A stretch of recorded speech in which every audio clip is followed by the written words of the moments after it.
In July of 1775, Benjamin Franklin was on a ship in the middle of a storm. He narrowly escaped shipwreck and recalled the experience in a letter to his wife.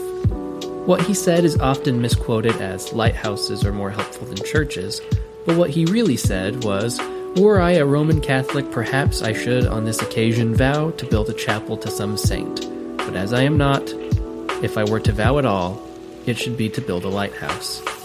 My name is Josh, and this is All the People You Should Know.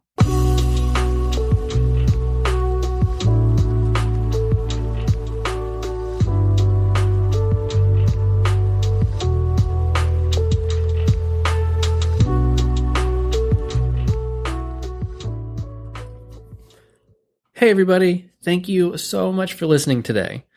I have got some giant announcements. In fact, they are so big that I'm going to drop a little bit of that information here at the beginning of the episode instead of waiting for the end.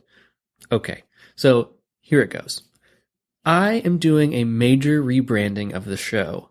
Now, don't get freaked out. You don't have to follow a different show. You don't have to unsubscribe from this feed and subscribe to a different feed. Essentially, here's everything that's going to happen. The name of the show is going to change. So when you see it like in your podcast player, instead of being called All the People You Should Know, it will be called Obscure History. And the art is going to change too. So it's going to look a little different and the title's going to be different. And there's going to be different social media feeds and I'm going to work on promoting those so that anybody that wants to follow those can. But here's the best part. I know that change kind of sucks, but there is some benefit in it for you. I don't want to give away too much right now, but there are going to be weekly episodes again, and maybe even more than that, but I shouldn't get too far ahead of myself. I will give you guys details as they solidify on my end, but just know that the content will be the same. It will still be hosted, written, and produced by me. The main objective of this rebrand is really to open more doors for me to produce more content for you on a wider range of subjects.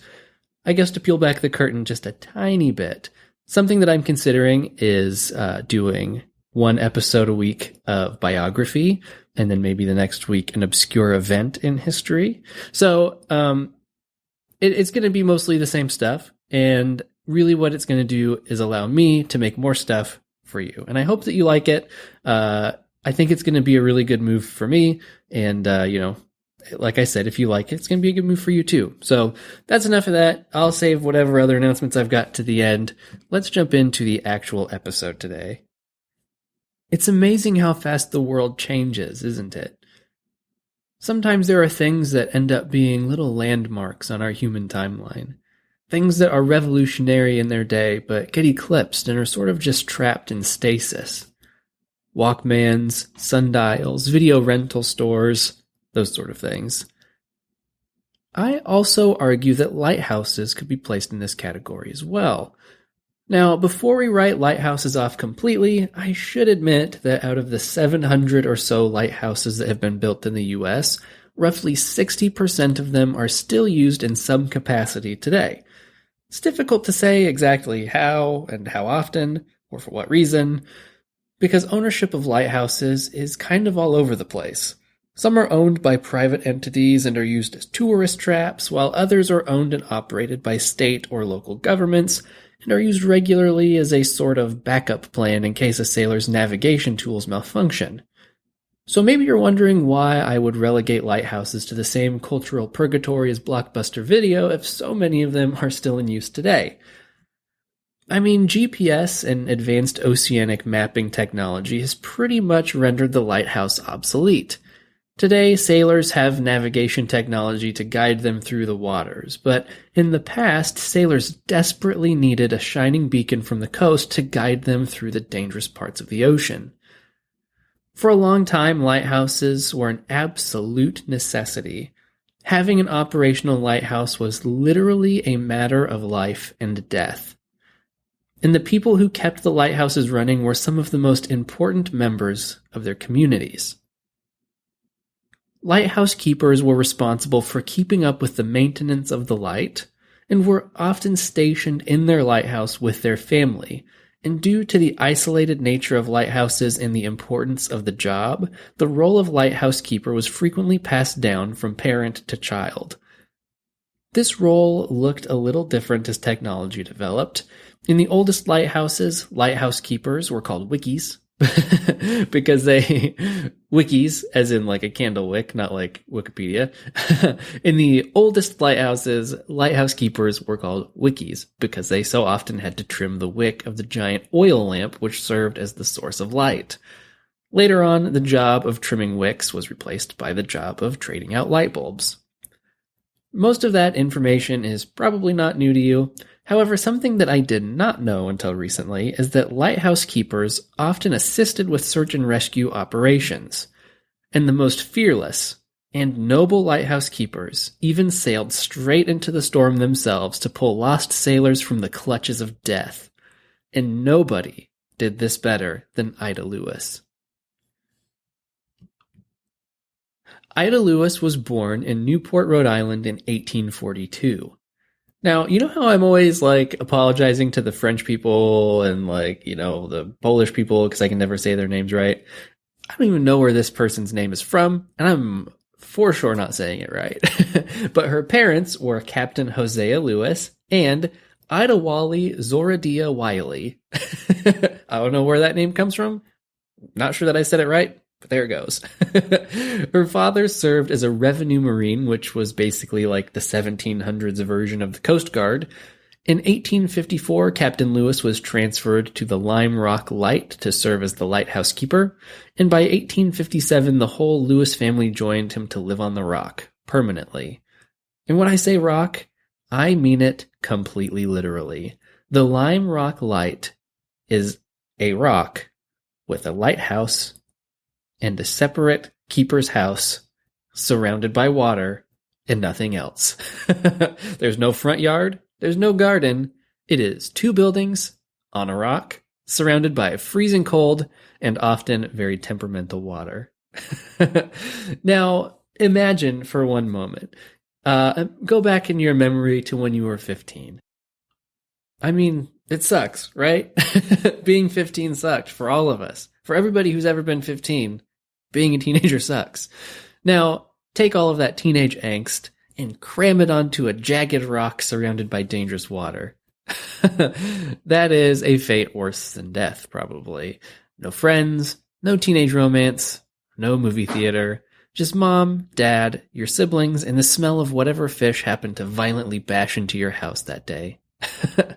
Now, to make matters even worse, only 4 months after the family's big move, Captain Lewis suffered a stroke and was rendered unable to fulfill his duties as lighthouse keeper.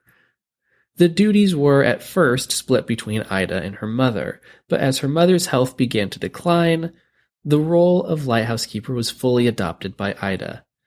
On top of polishing the lenses, trimming the wick, filling the lamp with oil, and tuning the mechanical parts of the light, Ida also rowed her younger siblings in a rowboat to the mainland every weekday for school. Ida quickly earned a reputation as a hard worker, dutiful lighthouse keeper, attentive caretaker, and master rower. And this reputation didn't just stay in Newport. Though Ida Lewis completed her first rescue at the age of 12, when she rescued 2 men from a capsized ship, the rescue that really put her on the map happened in 1869. But before we get there, let's stop for a couple of ads.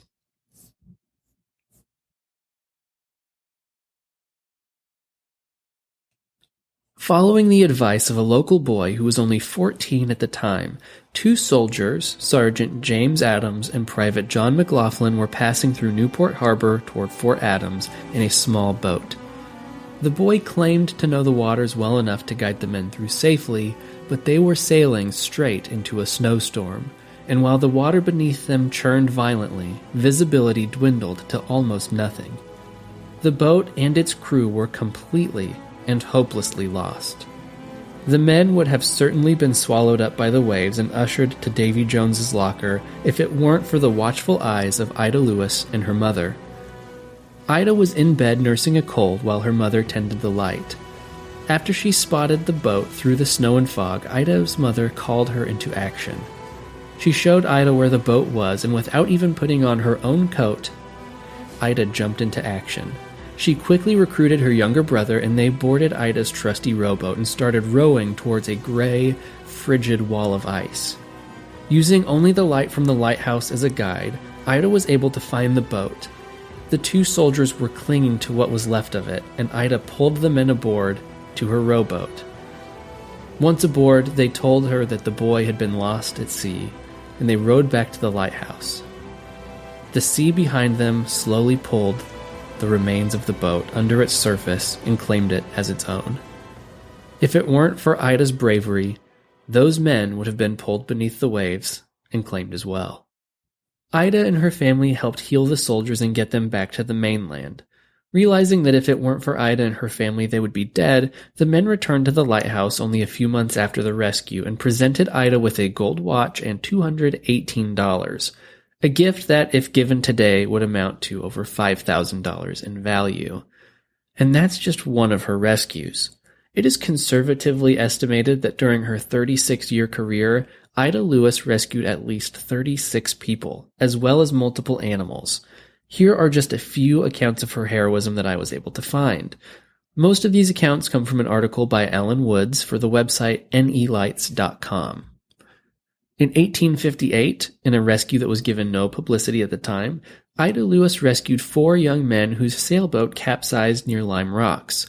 She rowed to where they were struggling in the sea and hauled each of them aboard and rowed them back to the lighthouse. November 1877, Ida saved the lives of 3 soldiers whose catboat had run into rocks west of the lighthouse. This rescue was particularly stressful for Ida, and it resulted in an illness believed to be diphtheria that lasted for months. On a cold morning in February 1877, Ida's mother noticed a sailor stranded on an underwater ledge called Little Lime Rock, located close to the lighthouse. She yelled out to the struggling mariner that help was coming and called to Ida to assist him. The waves had risen with the tide, and the young man clung to the submerged ledge with only his head above water. Ida quickly ran to the boathouse to launch her lifeboat. She pulled the sailor into the boat and brought him to safety at the lighthouse. They offered to give him dry clothing and food, which he graciously declined and asked to quickly be brought to the nearest wharf. They obliged the young man's request, feeling a little suspicious of his actions. As it turns out, when Ida returned the wrecked sailboat to its rightful owner who lived nearby, the owner had been looking for it as it had been stolen. The angry owner told Ida he would have gladly paid her $50 if she had let the scoundrel drown. The authorities never found the thief. In 1881, she performed one of her most daring rescues. 2 soldiers from Fort Adams decided to walk across the half-frozen Newport Harbor when they fell into the ice. Ida heard their cries and on instinct ran across the cracking ice, tossing her lifeline to the struggling men. One of the soldiers was able to grab hold of the line and try to position himself on the ice, but the thin ice kept breaking away, and he kept sliding back into the water. After many exhausting efforts, as the ice continued to crack and break away from the frightened survivors, Ida finally managed to pull one of the soldiers to a safe, thicker area of ice. Then quickly tried to get the second soldier to grab the lifeline. By this time, Rudolph, Ida's brother, had also reached the scene, and together they pulled the panicking second man out of the frigid waters and into the safe area on the ice. Frozen from the experience, both soldiers and their rescuers recovered from the incident. The Lighthouse Board presented Ida Lewis with a gold life-saving medal for her courageous efforts. On her last act of bravery, in 1905, at the age of 64, a close friend of hers, who was not used to using a rowboat, was making her way out to the lighthouse. She inadvertently stood up to reposition herself, lost her balance, and fell overboard. Ida, who was watching her friend from the lighthouse, immediately sprang into action. She ran to the boathouse and launched the lifeboat, with all of the strength that her aged body could muster. She brought the boat alongside her friend struggling in the waters, as she had done countless times before. The rescue effort would make her friend the 23rd documented person she had saved. That's right. At the age of 64, Ida was still rescuing people. Now, naturally, Ida faced some criticism. Maybe you're confused by that. Like, how could a woman who did nothing but dangerous, selfless deeds face criticism? Well, the unfortunate truth is that it's because she was a woman doing stuff before, like, 1960. There were people who actually said that Ida was being unladylike, quote unquote, by saving lives and being a lighthouse keeper. Isn't that just like the dumbest thing you've heard today? Maybe this will help you feel better, though. In response to those people, Ida herself said, "None but a donkey would consider it unfeminine to save lives." During her life, Ida was a full-blown celebrity. Her reputation spread throughout the United States, and people loved her. Some historians and journalists argue that she was actually the best-known lighthouse keeper of her day, and honestly, I buy it. Word of her heroic deeds spread so far that people like President Grant, Vice President Colfax, General Sherman, and one of the leaders of the women's suffrage movement, Elizabeth Stanton, came to visit her.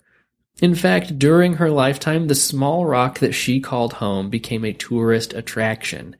People came from all around the country to visit the lighthouse and its most legendary keeper. Newspapers and magazines like Harper's Bazaar, Life, and Leslie's Weekly all wrote about Ida and her heroic feats. The papers even took to calling her the bravest woman in America. At various points, she was honored in parades, given immaculate gifts, including a gold-plated rowboat, and was even the recipient of the Carnegie Hero Fund Award, which gave her a lifetime pension of $30 a month, in addition to the $750 a year she was receiving as regular compensation.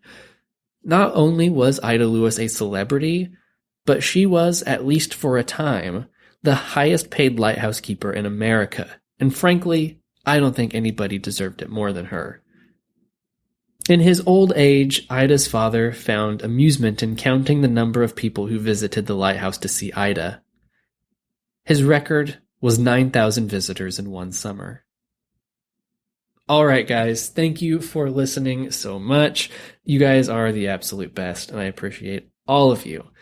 Like I mentioned in the beginning of the episode, be on watch for announcements regarding the rebrand, and remember, the content is going to be the same. You're just going to get more of it, and, a slightly wider variety of it. So, also, I'm rededicating myself to featuring indie music in my episodes. Today, I am super pumped to feature a band called Goldrunners in their cover of Fleetwood Mac's Dreams. The vocalist of Goldrunners also performs as a solo act. You can find all of her music on Instagram at Hillary O Music.